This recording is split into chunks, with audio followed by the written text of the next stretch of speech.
আবারও বন্যার মহাবিপদে মানুষ, তলিয়েছে বিস্তীর্ণ এলাকা। রাজধানী ঢাকায়ও অবিরাম বৃষ্টি ও জলাবদ্ধতায় ভোগান্তিতে পড়েছেন বাসিন্দারা। গভীর নিম্নচাপের কারণে উপকূলীয় জেলা ও চরাঞ্চলে ৪ ফুটের অধিক উচ্চতার জলোচ্ছ্বাস হতে পারে। বৃহস্পতিবার ২৯শে মে এমন পূর্বাভাস দিয়েছে আবহাওয়া অফিস। আবহাওয়াবিদ হাফিজুর রহমান জানিয়েছেন, উত্তর পশ্চিম বঙ্গোপসাগর ও তৎসংলগ্ন এলাকায় অবস্থানরত গভীর নিম্নচাপটি আরও উত্তর দিকে অগ্রসর হয়ে সাগরদ্বীপ ও খেপুপাড়ার কাছ দিয়ে পশ্চিমবঙ্গ বাংলাদেশ উপকূল অতিক্রম করছে। এটি আরও উত্তর দিকে অগ্রসর হয়ে উপকূল অতিক্রম করতে পারে এবং এরপর ক্রমান্বয়ে দুর্বল হতে পারে। নিম্নচাপের প্রভাবে উত্তর বঙ্গোপসাগর, বাংলাদেশের উপকূলীয় এলাকা এবং সমুদ্রবন্দরসমূহের ওপর দিয়ে দমকা ও ঝোড়ো হাওয়া বয়ে যেতে পারে।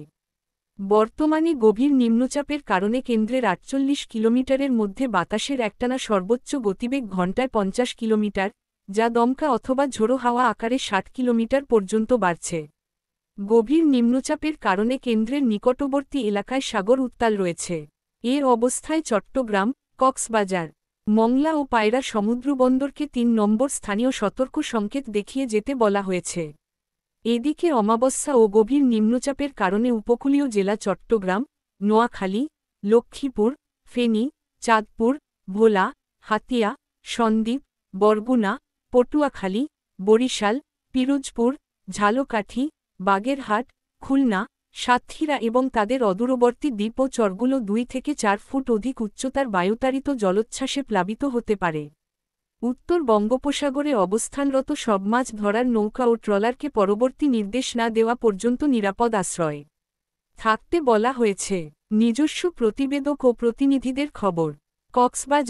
কক্সবাজার সহ সমুদ্রবন্দরগুলোতে ৩ নম্বর স্থানীয় সতর্ক সংকেত দেখাতে বলেছে আবহাওয়া অধিদপ্তর। সাগর উত্তাল থাকায় টেকনাফ, সেন্টমার্টিন, কক্সবাজার মহেশখালী উপজেলা, মগনামা কুতুবদিয়া নৌরুটে যান চলাচল বন্ধ ঘোষণা করেছে প্রশাসন। লোকালয়ে জোয়ারের পানিতে ডুবে দানু মিয়া, ৪২ নামের এক মৃগী রোগী মারা গেছেন। জোয়ারের পানির উচ্চতা স্বাভাবিকের চেয়ে ৪ থেকে ৫ ফুট বেড়ে যাওয়ায় বিশাল ঢেউ আছড়ে পড়ছিল সৈকতের ঝাউবাগান ও জিও ব্যাগের ওপর। ঢেউয়ের তোড়ে উপড়ে পড়েছে অনেক ঝাউগাছ। পটুয়াখালীর রাঙ্গাবালী উপজেলার চরমন্তাজ এলাকার বেড়িবাঁধের বাইরের অন্তত ৩০টি পরিবার নিরাপদ আশ্রয় সরিয়ে নিয়েছে উপজেলা প্রশাসন। বরিশাল, গতকাল সকাল থেকে বরিশাল ঢাকাসহ ১২টি রুটের লঞ্চ চলাচল বন্ধ রাখা হয়েছে বলে নৌবন্দর কর্মকর্তা মোহাম্মদ সেলিম রেজা জানিয়েছেন।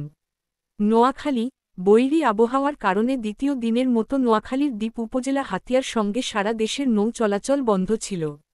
খুলনা, গতকাল সকাল থেকেই খুলনার কয়রা, পাইকগাছা, ডুমুরিয়া, রূপসা, ফুলতলাসহ বিভিন্ন স্থানে ভারী বৃষ্টিপাত হয়েছে। ফসলের মাঠ ও নিম্নাঞ্চলে জলাবদ্ধতা তৈরি হয়েছে। ভোলার সব রুটে সব ধরনের নৌযান চলাচল বন্ধ ঘোষণা করেছে নদীবন্দর কর্তৃপক্ষ। রাজবাড়ী, দৌলতদিয়া পাটুরিয়া নৌরুটে লঞ্চ ও ফেরি চলাচল বন্ধ রয়েছে। শরীয়তপুরে বাজারগুলো ছিল ক্রেতাশূন্য। ক্রেতা না থাকায় অনেকেই দোকান বন্ধ করে বাড়ি চলে যান। চাঁদপুরে খেটে খাওয়া মানুষ পড়েছেন বিপাকে। নদ-নদীর পানি কিছুটা বেড়েছে এবং নদীতে স্রোত ও ঢেউয়ের সৃষ্টি হয়েছে। পিরোজপুর জেলার ৭টি উপজেলার মধ্যে মঠবাড়িয়া উপজেলার মাঝের চর, বড়মাছুয়া, ছোটমাছুয়া, সাপলেজা, খেতাচিরা, ভান্ডারিয়া উপজেলার চোরখালী, তেলিখালী, ইন্দুরকানী উপজেলার সাউথখালী চর, চোরখালী, কাউখালী উপজেলার সোনাকুর এলাকায় ১.৫ থেকে ২ ফুট পানি বৃদ্ধি পেয়েছে। কলাপাড়া, পটুয়াখালী, নিম্নচাপের প্রভাবে উত্তাল বঙ্গোপসাগরের ঢেউয়ের তাবে ভেঙে গেছে পর্যটন কেন্দ্র কুয়াকাটার নির্মাণাধীন মেরিন ড্রাইভ সড়ক। পাশাপাশি দমকা হাওয়ায় সমুদ্রতীরে গাছপালার ব্যাপক ক্ষতিসাধন হয়েছে। ভেঙে গেছে অর্ধশত কাঁচা ঘরবাড়ি।